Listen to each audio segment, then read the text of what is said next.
পাগলনিকে হাঁহিছে মূৰ্তি পাগলনিকে হাঁহি আছে পাগল মই ব্যাখ্যা একো নাজানে মূৰ্খ ই জধা মূৰ্খ ই জধা এইটো কোৰাণতো এইটোৰো মই কোৰাণৰ পৰা প্ৰমাণ দিম কাণত মাৰিব এতিয়া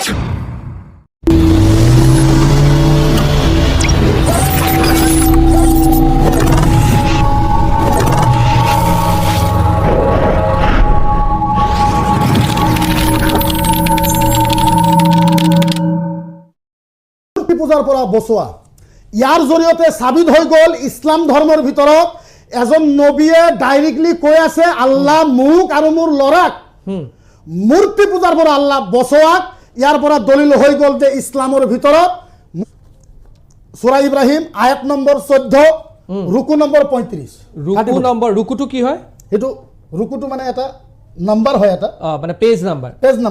কৈ দিছো মই আয়াত নম্বৰ 14 ৰুকু নম্বৰ 35 আপুনি কি ক'ব এইটো মই এইটো এতিয়া তেওঁ হলনে হল ঠিক আছে মই এতিয়া লৈ আছো তেওঁৰ পৰা প্ৰতিক্ৰিয়া লৈ আছো কক চাওক প্ৰথমতে যেটো কথা আলোচনা কৰিছিলো সূৰা নম্বৰ 34 আয়াত নম্বৰ আছিল আপোনাৰ 13 তাত তিমসাল শব্দটো আহিছে মই ক'ব বিচাৰিম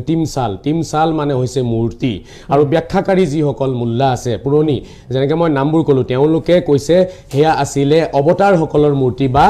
আপোনাৰ দেৱ দেৱী সকলৰ মূৰ্তি যেটো আপোনালোকে একদম ওপেন আপোনালোকৰ কোৰাণ আছে আপোনালোকে গুগলত সাৰ্চ কৰিব ব্যাখ্যাবোৰ পাব অৱতাৰ সুলেইমানে কিন্তু আদেশ দিছিলে মূৰ্তি বনাবৰ বাবে আৰু মূৰ্তি মছজিদত ৰাখা হৈছিল হেতু সময়ত ঠিক আছে এতিয়া তেখেতৰ ডাউটটো ক্লিয়াৰ কৰি দিও হয়তোলে তেখেতে ভাবিব এটো এটা বেলেগ বস্তু আছে ৰাইজে কোৰাণত আছে যদি তাতে মূৰ্তি পূজা আছে অৰ্থাৎ সূৰা নম্বৰ 34 আৰু ভাৰ্স নম্বৰ আপোনাৰ 13ত যদি মূৰ্তি পূজাটো আছে দেন এইটো যে তেখেতে যে ক'লে এটা সূৰা নম্বৰ 14 ৰ আপোনাৰ ভাৰ্স নম্বৰ 35 ইয়াত মূৰ্তি পূজা যদি নাথাকে তেতিয়া হলে কি বুজা যাব কোৰাণখন স্ববিৰোধী হ'ব কোৰাণ স্ববিৰোধী হ'ব ৰাইট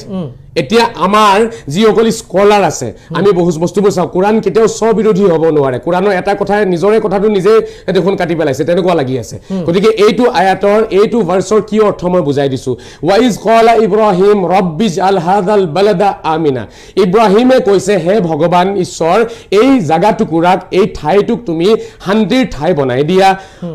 ওয়াজনুবনি ওয়া বানিয়া আন নাবুদাল আসনাম মুক আৰু মোৰ পৰিয়ালক তুমি মূৰ্তি পূজাৰ পৰা বিৰত ৰাখিবা ৰব আহি আছে খেলা আলহামদুলিল্লাহ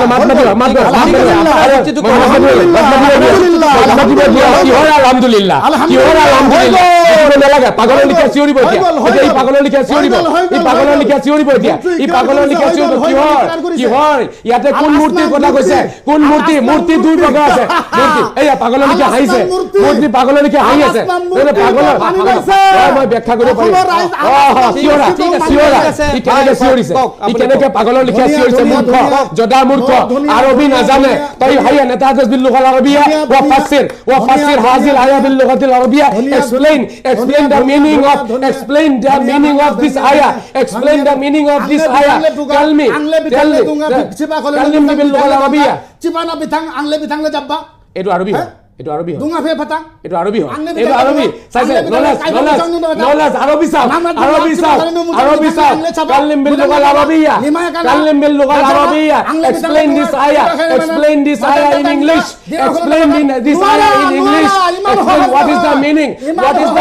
an nabudal aslam what is the meaning an nabudal aslam what is the meaning ইকু নাজানে মূর্খ ই জধা মূর্খ ইকু নাজানে ওকে মই কমিটিয়া ঠিক আছে মই ব্যাখ্যা কৰিব পাৰিম নে নোৱাৰিম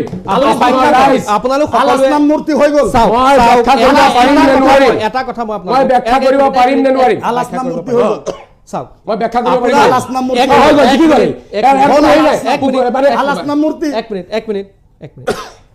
আপোনালোকৰ যিসকলৰ ফলোৱাৰ্ছ আছে সকলোৱে আপোনালোকক চাই আছে সো আপোনালোকে যদি ভালদৰে নিজৰ কথাখিনি কয় আপোনালোকক চাই আছে মোৰ একো লোকচান হ'বলগীয়া ইয়াত নাই আপোনাৰ একো নাই মোৰ কি আছে আপোনালোকে নিজৰ পৰিচয় নিজে দিব আয়াতটো মই বিশ্লেষণ কৰিব পাৰিম এটা কথা কৰিব পাৰিম মই এক মিনিট এটা মই কথা কৈছো সংস্কৃত দেখাৰ শ্লোক আছে হে এটা তাৰ এটা পংক্তি কোন আচাৰ কুলমত খ্যাতি অৰ্থাৎ আপোনাৰ আচাৰ ব্যৱহাৰে আপোনাৰ বংশৰ পৰিচয় দিয়ে তাতকে বেছি মই একো ক'বলগীয়া নাই আপোনালোকে নিজৰ কথা এটা মই ব্যাখ্যা কৰিব বিচাৰিম কওক অসমৰ ৰাইজক মই ব্যাখ্যা কৰিব বিচাৰিম যাতে মাত নামাতে ঠিক আছে কওক মই কৈছিলো সূৰা নম্বৰ 34 আয়াত নম্বৰ অৰ্থাৎ ভাৰ্স নম্বৰ আপোনাৰ 13 ইয়াতে আছে সূৰা নম্বৰ 14 আৰু ভাৰ্স নম্বৰ আছে আপোনাৰ 35 অলপ লাগিছে স্ববিৰোধী যেন লাগিছে স্ববিৰোধী নহয় ইয়াতে আছে নলেজৰ পাৰ্থক্য শব্দ বাক্যৰ পাৰ্থক্য বুজিব লাগিব ইয়াতে ইব্ৰাহিমে ভগৱানক এইটো কথা কৈছে মই আগতে এটা কথা ক্লিয়াৰ কৰিব বিচাৰি মূৰ্তি পূজা দুই প্ৰকাৰৰ মূৰ্তি পূজা দুই প্ৰকাৰৰ দীক্ষিত মূৰ্তি পূজা দুই প্ৰকাৰৰ ক'ত আছে মই হেতু কৈছো মূৰ্তি পূজা মতে নহয় ইছলামৰ মতে দুই প্ৰকাৰ মই আপোনাক এই দুই প্ৰকাৰৰ মূৰ্তি পূজাৰ দুটা আয়াতত আছে এইটো ইয়াৰ প্ৰমাণ প্ৰথমটো মূৰ্তি পূজা কি প্ৰথমটো মূৰ্তি পূজা যিকোনো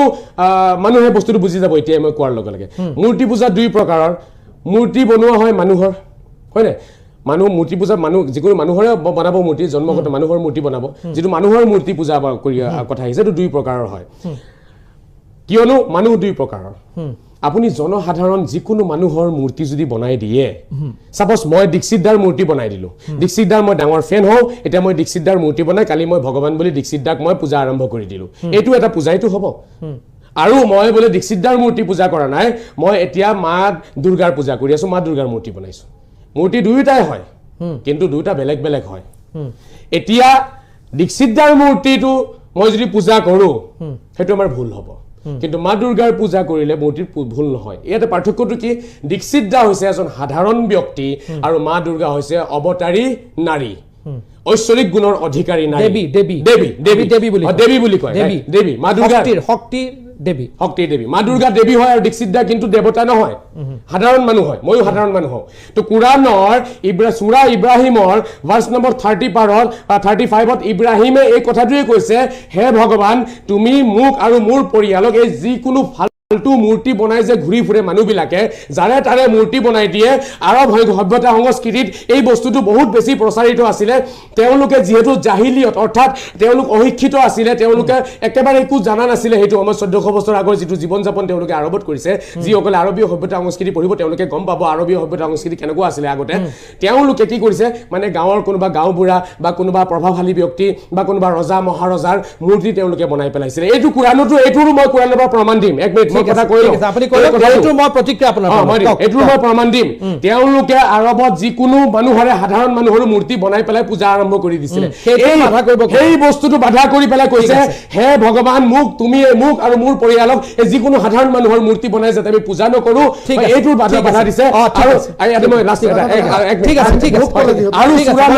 আৰু সূৰা নম্বৰ 34ত যিটো কথা আছে নহয় সূৰা নম্বৰ 34ৰ আপোনাৰ 13 নম্বৰ আয়াতত যিটো আছে সেইটো মই কৈ আছিলো দেৱ দেৱী আৰু অৱতাৰৰ মূৰ্তি আৰবী ভাষাত হয় তিমসাল মানেও মূৰ্তি আসনাম মানেও মূৰ্তি বাট